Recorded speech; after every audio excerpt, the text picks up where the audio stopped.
Hello everybody. So today I'm just going to do a bit of an intro about my studies in blockchain so far, not to be confused with Bitcoin. So I've also been looking at Ethereum, which actually, believe it or not, has some very good Python tutorials, and it uses the Web3 module. So yeah, if you're looking at learning blockchain, don't just think about Bitcoin, have a look at Ethereum, and it's got excellent Python tutorials. Um, yeah, so Ethereum is also probably more used for smart contracts, which is a huge area which I may hope to look at in due course. There's so much to cover: transactions, hashing, security. Anyway, if you're interested, just read more about the blockchain in general and the reasons why it will be so useful, and contrast that with the fiat money system, FIAT. It's the same name as the Italian car manufacturer, but there's no reason, there's no relation there. Yeah, look up 1971, delinking from the gold standard, which was very significant. But really that's to do with cryptocurrency, and the focus of this series is purely for an academic and coding point of view with regard to using Python as the language to explore and learn about blockchain. So I hope these videos are being interesting, and obviously there's so much more to come. Let me know if you would like to see any videos on anything specific, and if not, then just thumbs up, because that's really important according to the algos. And yeah, let's carry on.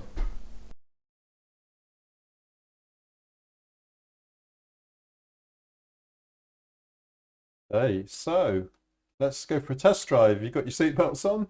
We're going to look at the Web3.py Python package, and let's have a look and see where we can get started. Intro to Ethereum. Let's go for that. I don't know what that means. In fact, it's probably because I'm connected via VPN with another country, so that's a bit naughty. But anyway, so proof of work. We've covered proof of work already. That's where all the miners compete to solve a difficult problem. Okay, I've already watched that video. If you've not already seen it, it's well worth watching. Blockchain 101, a visual demo. And it shows how by changing the hash of an early block, it breaks all of the subsequent blocks. Ensures the integrity of the blockchain, effectively. In the Ethereum universe, there is a single canonical computer called the Ethereum Virtual Machine, or EVM, whose state everyone on the Ethereum network agrees on. Everyone who participates in the Ethereum network, every Ethereum node, keeps a copy of the state of this computer. Additionally, any participant can broadcast a request for this computer to perform arbitrary computation. Whenever such request is broadcast, other participants on the network verify, validate, and carry out or execute the computation.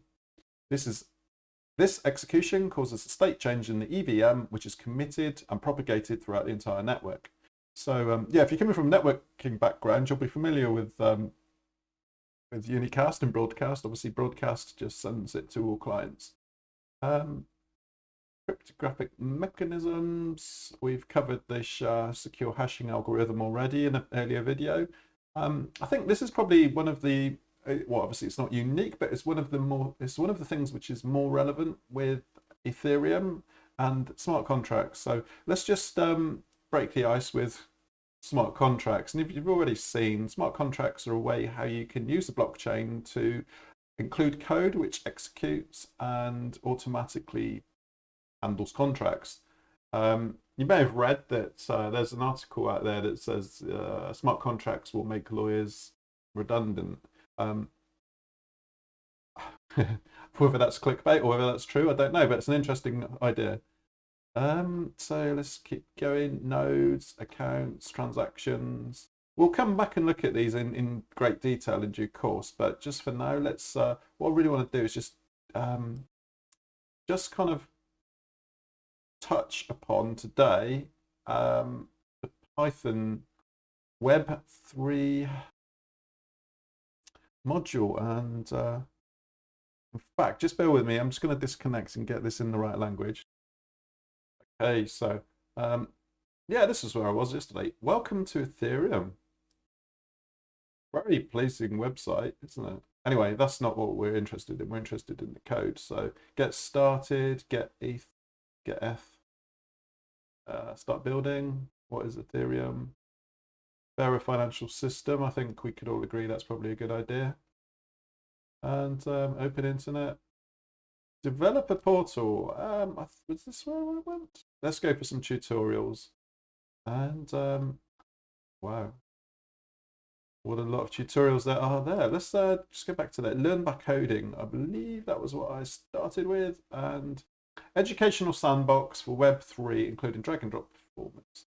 No, that wasn't. That's actually, if you're familiar with, is it called Scratchy in Raspberry Pi? You just drag and drop little blocks, and basically they're functions, and you link them all together. It's kind of for non-programmers, I believe. So let's just go for Python. Python developers introduction to Ethereum part 1. That was it. So yeah, let's just take a minute or so just to look at this. You've heard about Ethereum, blah blah blah. The post aspires to be accessible to a wide range of developers. Python tools will be involved. Wow, I think that's probably of interest to us. So Python 3.6 or greater, pip, blockchains briefly. We've kind of covered, yeah, and there are many ways to describe Ethereum, but its heart is a blockchain. So as always, we're always going to be focusing on blockchains in these videos. And they're made up of a series of blocks, so let's start there. In simplest terms, each block on the Ethereum blockchain is just some metadata and a list of transactions. In JSON format, it looks something like this. So you've got number, hash, parent, hash. So yeah, hash and parent hash is like block and previous block. And there's a demo, there's kind of the illustration of a blockchain. And yeah, I don't know if I've already mentioned, but hashes produce fixed sized values. So no matter how big your input, you'll always get the same sized hash as an output. New paradigm. So here we go. This is starting to get a bit more Pythonic. Ethereum clients. Ethereum clients can be configured to be reachable by IPC. IPC is quite an interesting thing. I believe it's I forget what it's even called. Let's just go there. We won't spend too much time on it, but I just inter-process communication. I believe that's being developed. Is it in Switzerland? But yeah, again, we'll come back to that.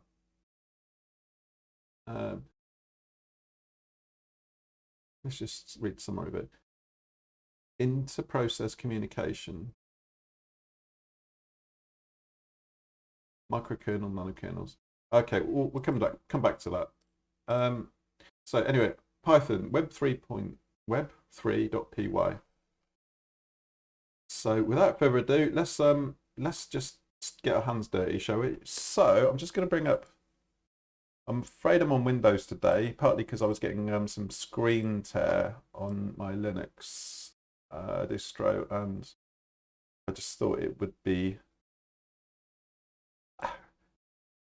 without me banging on about Linux all the time, I just thought it might actually appeal to more users to start with if we just use Windows. So pip install. I don't think I've got IPython installed on here, so let's just install that. I should probably be doing it with -- user, because otherwise I get these error messages, but we'll ignore those. Then we'll do pip install Web3. So Web2 was kind of videos and pictures officially, and Web3 is blockchain, I believe. Okay. What I might do is just bring that over to bring that over to the left-hand side of the screen. Hopefully we can get both screens on the go then. There we go. So let's run some test code. So on once Web3 is properly configured, you can begin to interact with the blockchain. Here's a couple of Web3.py usage examples as a preview of what's to come. So what they've done is they've included some dummy data. So let's try and interrogate that. So actually, yeah, we just need to do this one last piece, which is run that. Pip install single quote Web3 tester and then close quote.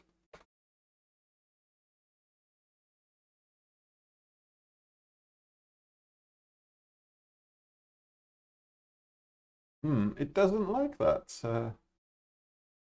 Okay, let's just persevere and we'll see if this actually works or not, and then we'll come back and fix it if it doesn't. Python.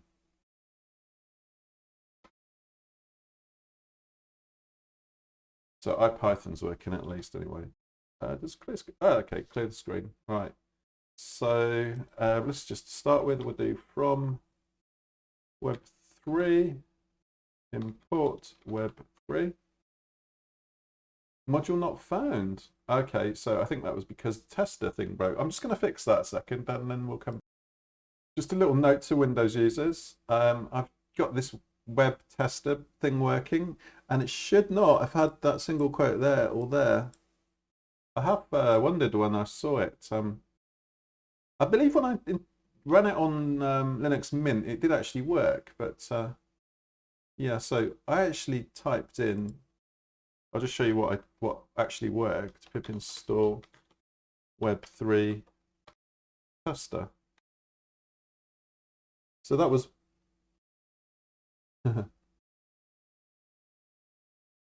yeah, it's going to know it's already installed. But that was actually what worked. So yeah, leave off the single quotes. So already this tutorial has been helpful because I've showed you a glitch in the tutorial which you would otherwise maybe have come unstuck with. So let's just try this then. So IPython, we'll try resume back on the Web3 part.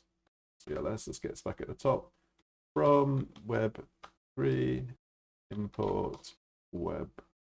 Capital W, that probably helps, doesn't it? Nope.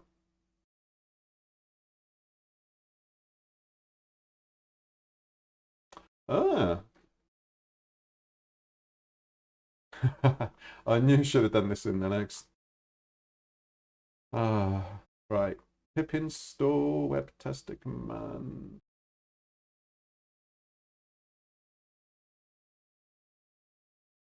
Well, let's try and right. Okay, let's go back. So anybody who's a Windows fanatic, please explain to me why. Let's try user then. Please explain to me why I get things to work on Linux more easily than I do on Windows. If it's just lack of knowledge, then hold my hands up, but not everything's easier on Windows, is it? As I say, I'm only using a Windows machine here really because I was getting some kind of, I was running 3 screens on my Linux Mint distro and it's getting some kind of flickering on the screen on some other videos, so well.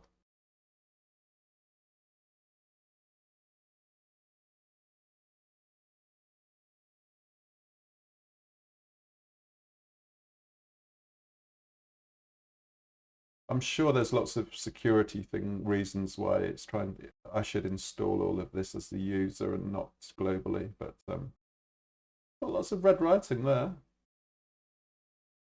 Something's not happy. Maybe it's because I haven't done all my Windows updates like a good person, but there we go. If this doesn't work, I'm going to close this and I'm going to go and fire up Linux because reasons. Nobody wants to see an incompetent person mess about. Oh, there we go. No, oh.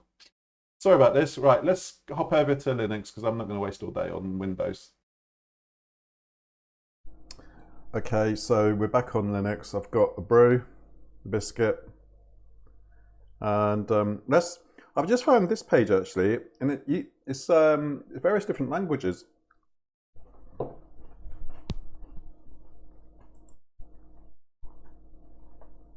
Ethereum for Delphi developers. Who'd have thought that? JavaScript. We're going to look at Python, obviously, as previously mentioned, and let's try and get back to where we were.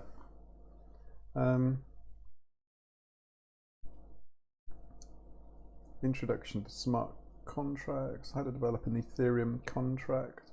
Intro to Web3.py, Ethereum for Python developers.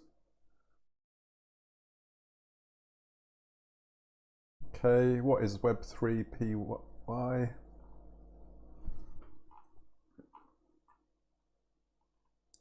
I think we're back to where we should have been. So let's have a look at this. And no, I don't. These pop-ups are so annoying. Go away. Oh, right.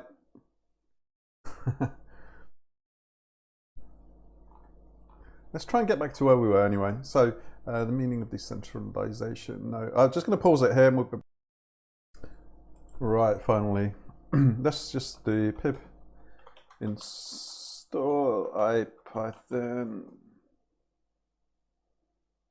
I'm running Linux and Mint, by the way. That's quite quick. Pip install Web3, lowercase w.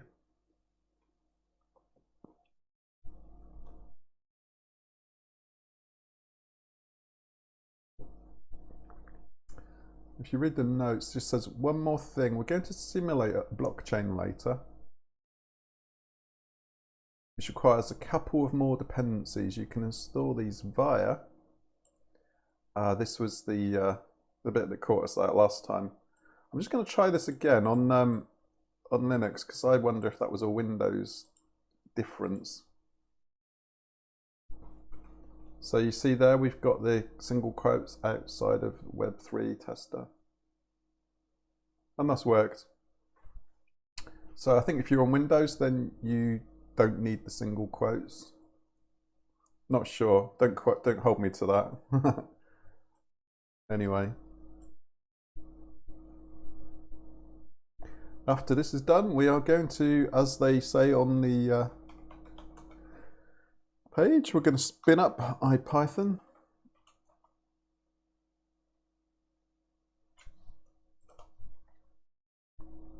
And here we go. So, yeah, from Web3, import Web3. And that's better. So let's move that. Just going to drag that across slightly. There we go. Besides being a gateway into Ethereum, Web3 module offers few convenience functions. Let's just make this full screen as well. Besides being a gateway, in an Ethereum application, you will commonly need to convert currency denominations. The Web3 module provides a couple of helper methods just for this. From we, I wonder if that's probably from web Ethereum to web Ethereum. No, computers are notoriously bad at handling decimal math.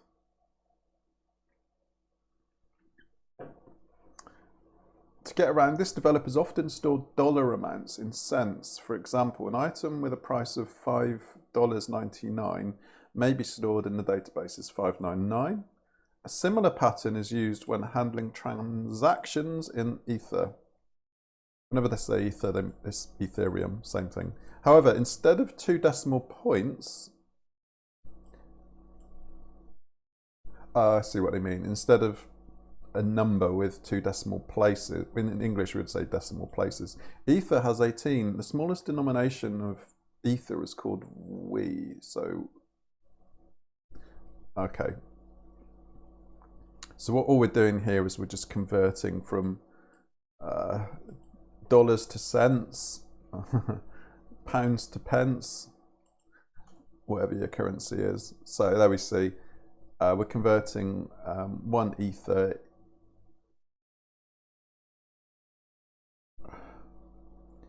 two ways. So it's like converting how many, if you would imagine if that was dollars to cents, we'd end up with 100 there. So, and then there we're going to say how many, somewhere is a list of all of their denominations. I don't know if it's on this page or not. No, we'll look at that in due course, but yeah, they've got all different names for all of their denominations. Denomination is basically sort of, if you divide the currency into smaller pieces, then each of those different kind of smaller pieces has a name. So 100th or 1,000th or 10,000th of the main currency. There we go, decimal 0.5. So 500 million Gwei is 1 ether. Other utility methods on the Web3 module include data format converters, hex, address helpers, hitting the tab key twice. Web3, hit the tab key twice after the period. Okay, let's try that then. Web3 .1 2. There we go. The webcam's hiding it, but yeah, it's showing us all of the options.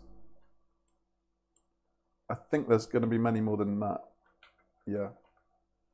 So already we can see some things which we've looked at previously. 2 hex, 2 bytes, 2 JSON. SHA-3, we need to look at that in a bit because we were looking at SHA-2 on the previous blockchain tutorial that I did. Middleware option. Middleware onion, sorry, is connected async.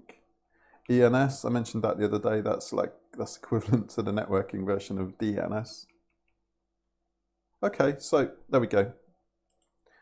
Right, let's carry on and talk of the chain, the blockchain. Just going to move that over a bit. The convenience methods are lovely, but let's move on to the blockchain. The next step is to configure Web3.py to communicate with an Ethereum node. Here we have the option to use the IPC, which we looked at just now, HTTP or WebSocket providers. We won't be going down this path, but an example of the complete workflow using the HTTP provider might look something like this. Download an Ethereum node, get GETH, sorry. Start in one terminal window, wait for it to sync the network. The default HTTP port is 8545. So any firewall network administrators out there, if you want to stop people running Ethereum, that's your port to block.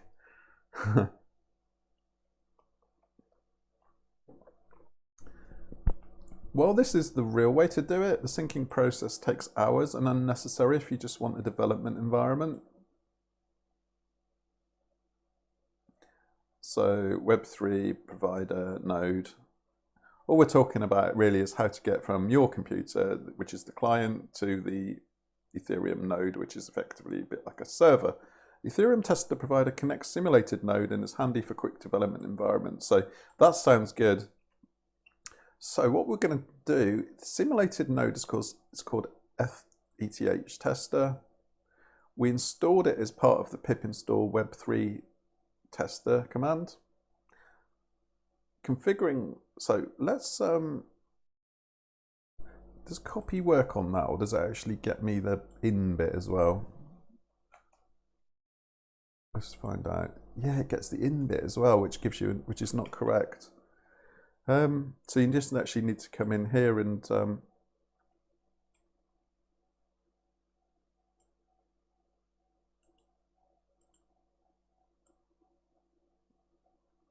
Now, so if we run this, now you're ready to surf the chain.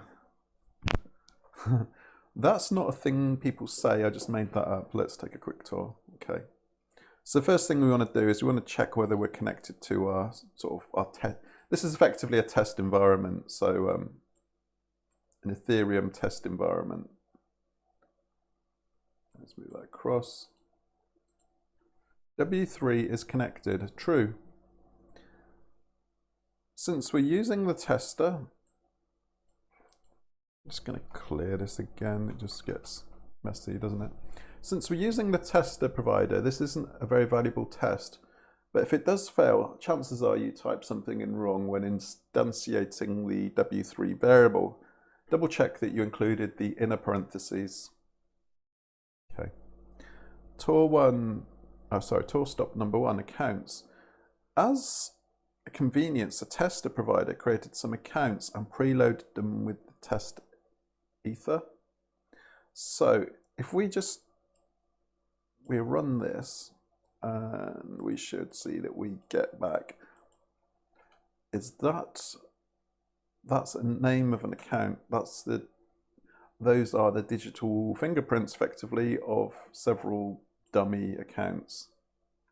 If you run this command, you should see a list of 10 things, 10 strings that begin with 0x. Each is a public address and is in some ways analogous to the account number on a checking account. Oh, when they say a checking account, if that's, I believe that what they mean is the sort of the American banking system. In English, we use a Q instead of a C in the word check. You would provide this address to someone that wanted to send you Ether. As mentioned, the tester provider is preloaded each of the accounts with some test. Let's find how much is in this account. So what we're doing is there's a test account and we're just going to check. Basically, it's like checking the bank balance, I think. So let's go for that. And we've got a deprecation warning. So, do you see? This is kind of it's camel case, whereas really it should be more Pythonic. So they're saying the camel case is deprecated. There we go. So again, another good reason for watching this tutorial. I'm finding, yeah, whatever. That's a lot of zeros. Before you go laughing all the way to the fake bank, recall that lesson about the currency denominations from earlier. If the values are represented in the smallest denomination. Okay, so that looks like a lot of money, but in actual fact, it's probably only 1 ether. So here we go. We're going to convert that to ether. So if you're still thinking of an analogy in money, we're converting pennies to pounds or cents to dollars. Yeah, so behind the scenes, all that function is doing is knocking off about 12 zeros. Block data. Let's take a peek at the state of the simulated blockchain. So yeah, all of this is basically a simulation of what you will do in real life with real money, well, not money, real digital currency, should we say. So what this does is this will get the hash of the latest block on the blockchain. So yeah, always thinking blockchain here, and there we go. So that's effectively very close to what you would see on a real blockchain if you look and inspect it for the current. If you look at the most recently created block, you've got the hash, the parent hash. So I believe that's like the block and the previous block. Nonce, number used once. SHA-3 uncles. I believe I don't think that happens in Bitcoin. So again, slight change in nomenclature. Difficulty minor root stuff. This is still new to me, so yeah, gas. Gas is effectively how much. Gas is kind of like how much of a fee you want to pay, and the more gas you use or pay, the quicker you will get your transaction processed, I believe. Timestamp, that again, you saw that in a previous video. That's the timestamp of the number of seconds since the start of the epoch, which was January 1970. So far so good. Let's carry on. A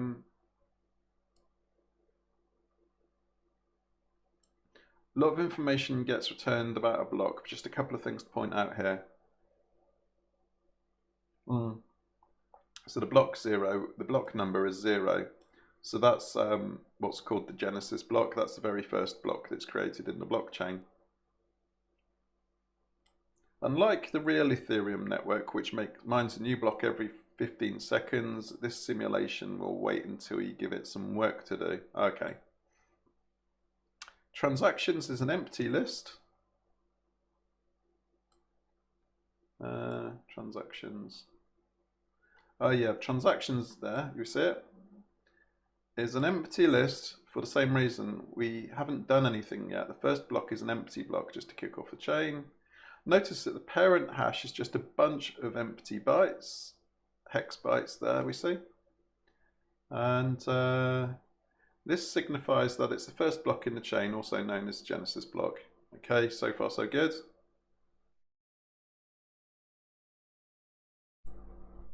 Transactions. We're stuck at block 0 until there's transactions to mine, so let's give it one. Send a few test ether from one account to another.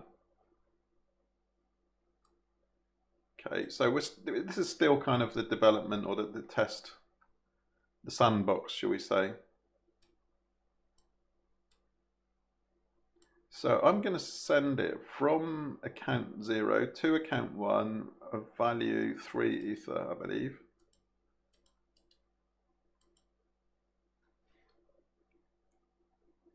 From to value. Did you see the deprecation thing again? It still worked, I believe, but it's just rather than that's camel case. Just use the Pythonic version with the underscore. I believe that still worked though. So if we to view the successful transaction, let's do W3 get transaction. Yeah, I think we'll get another. We'll probably get another deprecation warning here. Actually, let's try and preempt. Let's try and put in the underscore and the t, lowercase t. Yeah, that worked. So whenever you see camel case in these tutorials, if you're using Unix, Linux, Mac OS X, for the Python tutorial, put in an underscore rather than the camel case. Okay, so continue application logic, blah, blah, blah. When our simulated environment, hang on. Our simulated environment will add the transaction in a new block instantly, so we can immediately view the transaction. Yeah, that's what we've just done. We've done get transaction. So you'll see some familiar details here from to. We can also verify the success of this transaction by checking the balances of the two accounts involved. 3 ether should have moved from one account to another. Okay, so what we're going to do here is we're going to get the balance of account 0, which was the person who originally had the currency.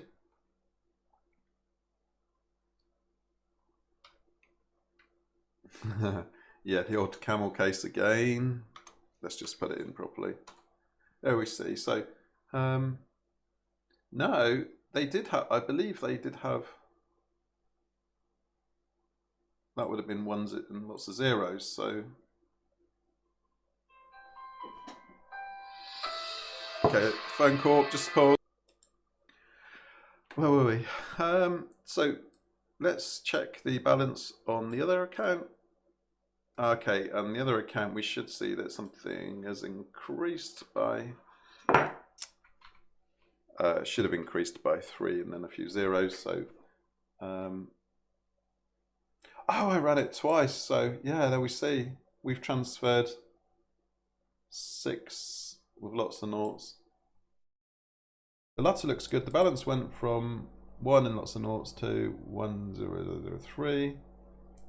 So yeah, basically money's gone to, money, currency's gone to account number 1 from account number 0.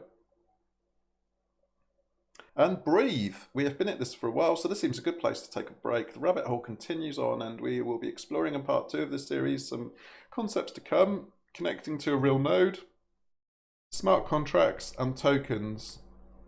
Okay, let's just, I'm just curious as to, I think there's more stuff out there. Yeah, so if you go follow, let's follow Paul. Oh no, it's the old, can't be bothered. Right, not doing that now, do that later. So anyway, Paul Wackero at Ethereum.